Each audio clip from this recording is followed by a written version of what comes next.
ACP Radhika बाराई तो साथोसाथ રાજકોટ જિલ્લાના collector Prabhav Joshi છે તે પણ હાલ અત્યારે આવી પહોંચ્યા છે અને અહીંયાથી જે તમામ જે મૃતદેહો છે તેમને પોસ્ટમોર્ટમ અર્થે પીએમ રૂમ ખાતે ખસેડવામાં આવી રહ્યા છે.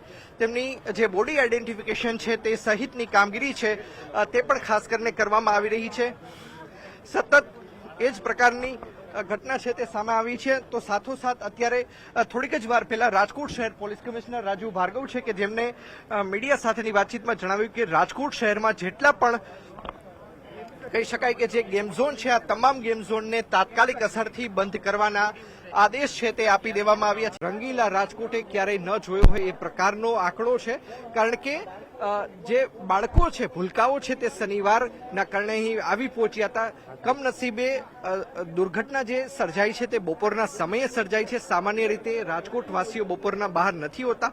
હવે આ જ આંકડો જો આ જ ઘટના જો રાત્રે બની હોત, આ જ ઘટના જો રવિવારના બની હોત તો મોતનો આંકડો કદાચ વધી પણ શકત. અકલ્પનીય આંકડો છે તે સામે આવી શકત. પરંતુ હાલ રાજકોટની અંદર આ કમનસીબ ઘટના બની છે.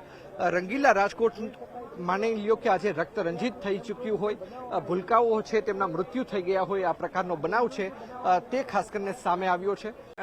લાશ હોય અને ખૂબ જ બળેલી હાલતમાં છે તે હાલ અત્યારે જોવા મળી રહી છે. હજુ પણ ફાયર વિભાગના અધિકારીઓ છે તે ઉપર જોવા મળી રહ્યા છે. આનાથી સ્પષ્ટપણે લાગી રહ્યું છે કે મૃત્યુનો આંકડો છે તે કદાચ પણ વધી શકે છે.